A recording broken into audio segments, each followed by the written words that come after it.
你将我从灰烬里拾起，恢复我做你宝贵儿女。父神，我愿更多明白你心，了解你为何微笑，为何哭泣。我活着不再为自己，容我成为你爱的器皿。父神，我愿与你同行同行，能与你一起微笑，一同流泪哭泣。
各位弟兄姐妹平安，我们今天要来读的是以斯拉记第9章1到15节。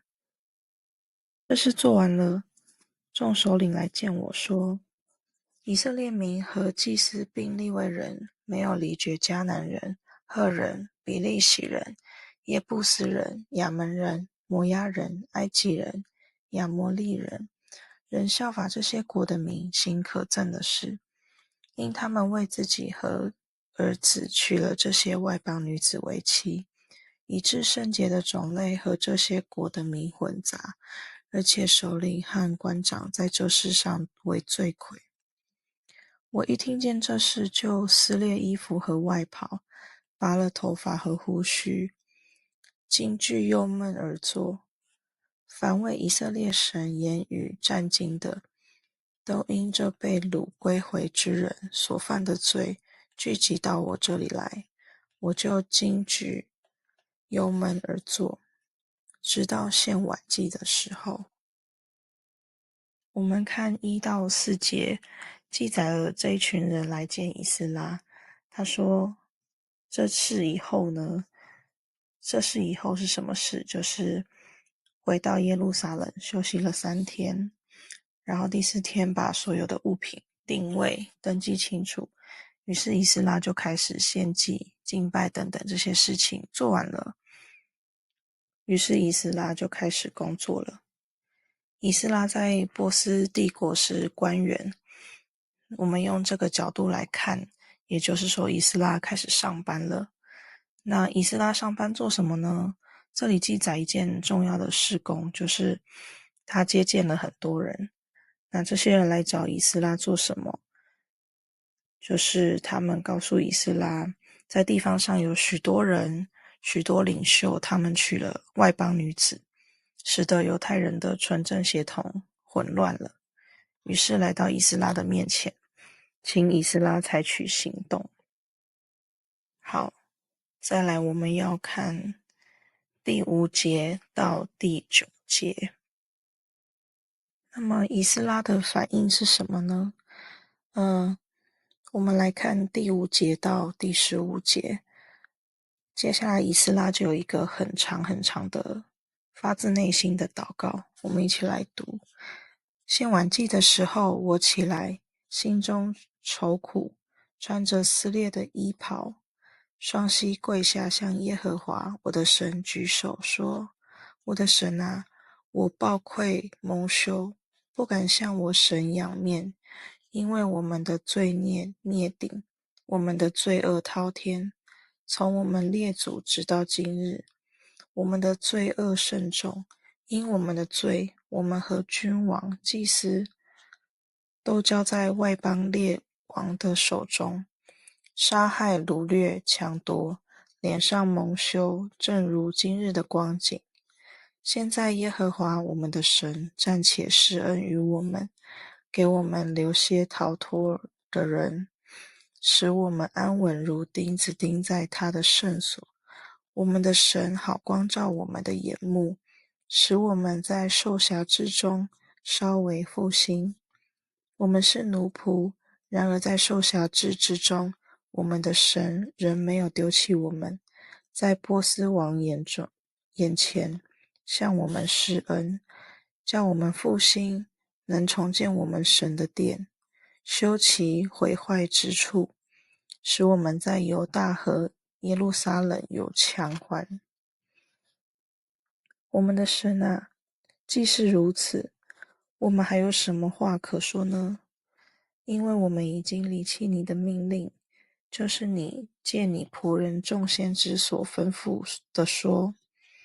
你们要去得为业之地是污秽之地，因列国之民的污秽和可憎的事，叫全地从这边直到那边满了污秽，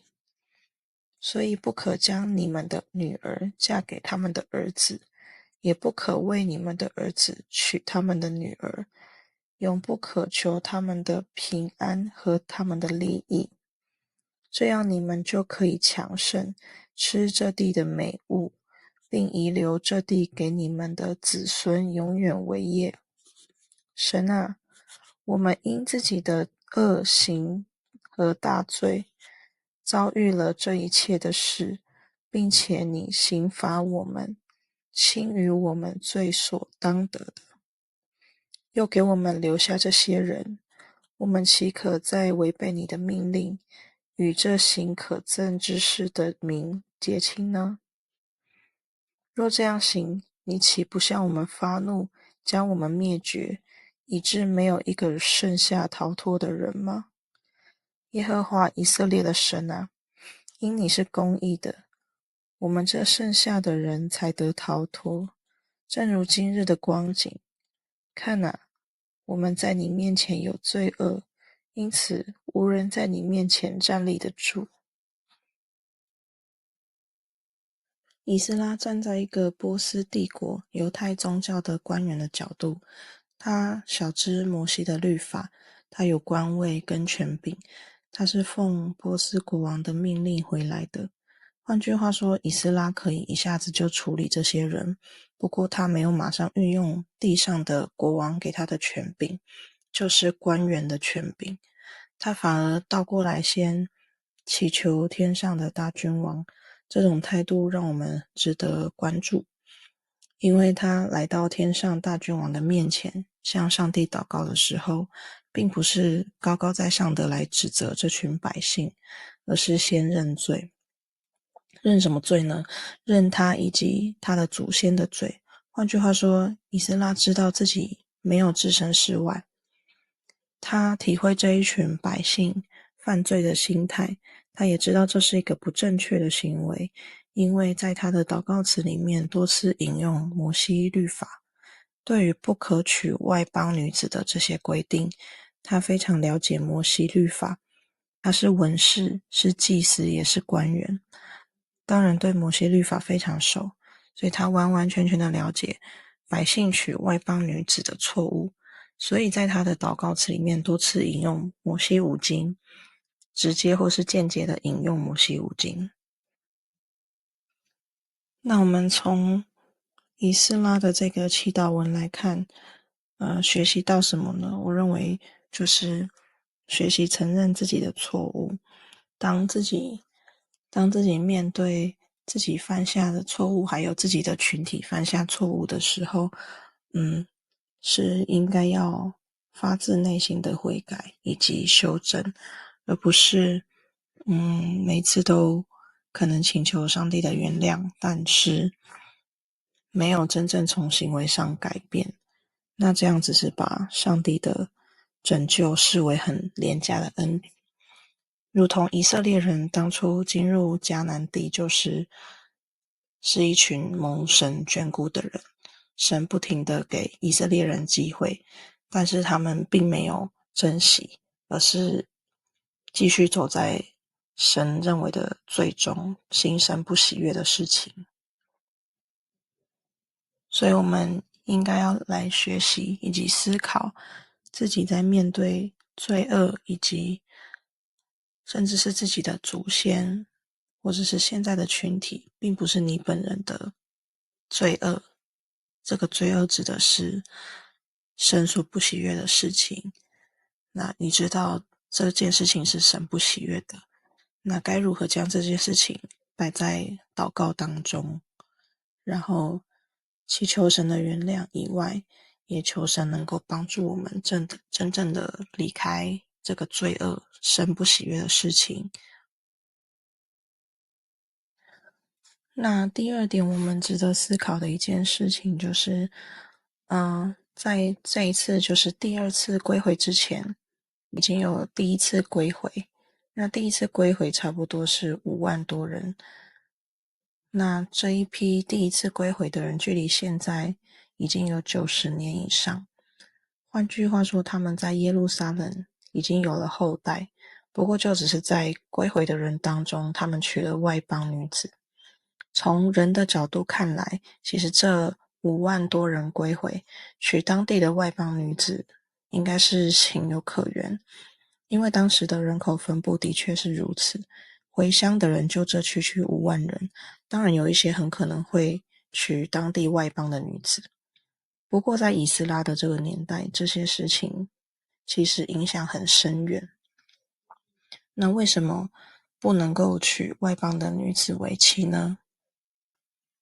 律法之所以会禁止以色列人和外邦人通婚，并不是基于种族问题，而是因为一个人的信仰和价值观会很容易受到另一半的影响。以前的以色列人刚进到迦南地时，就是因为和外族通婚，所以开始敬拜异教的偶像，而离神越来越远。所以值得我们思考的事情是，其实不只是婚姻的选择，还有身处在现在的世界上的世俗文化当中，或者是一些潮流当中，我们是否也会做一些选择是神所不喜悦的，或是无法保护自己的信仰的事情。但是我们会容易被这个世俗、这个世界的观念、这个社会的观念所影响，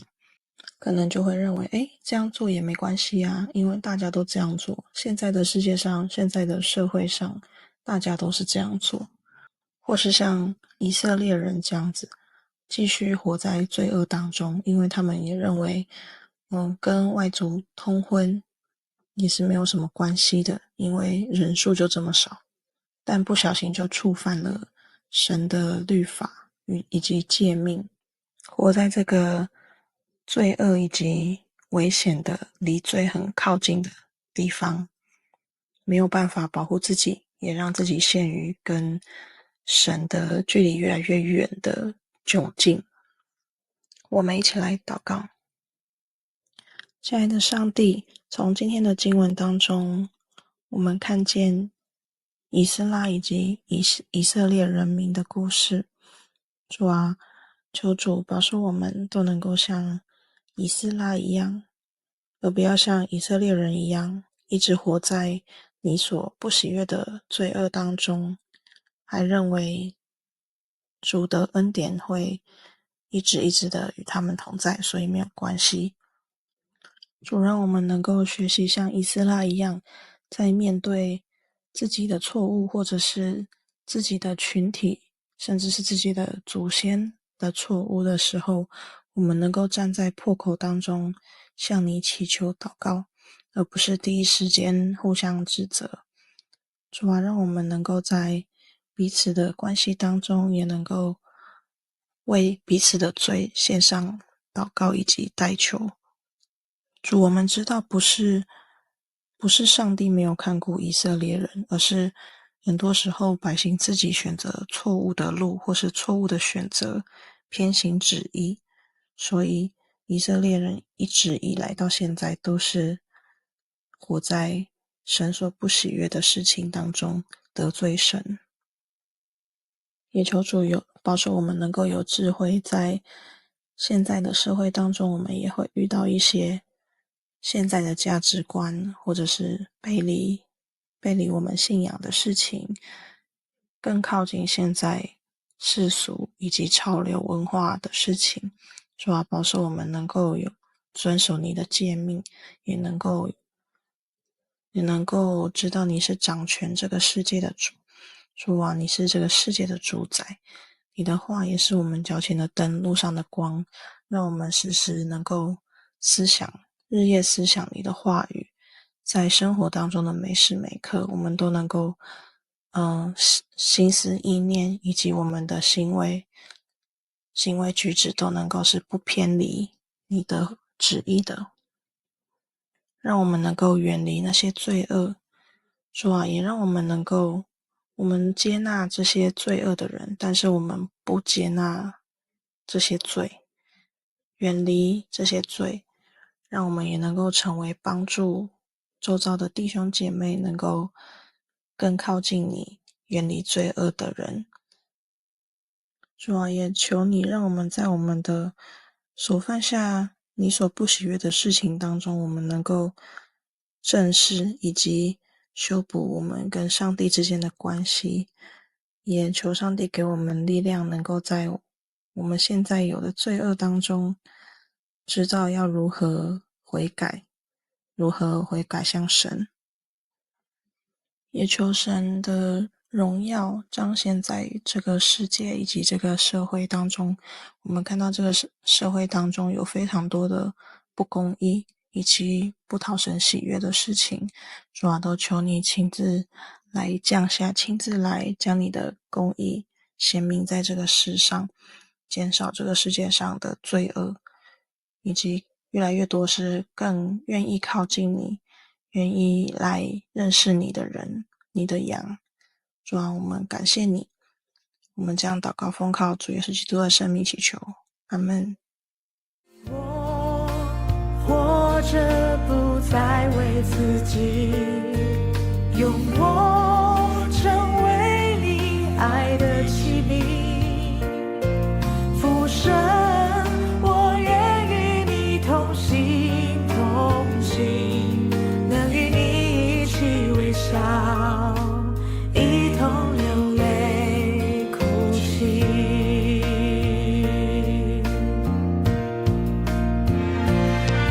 你说我对这时代有经验，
就是多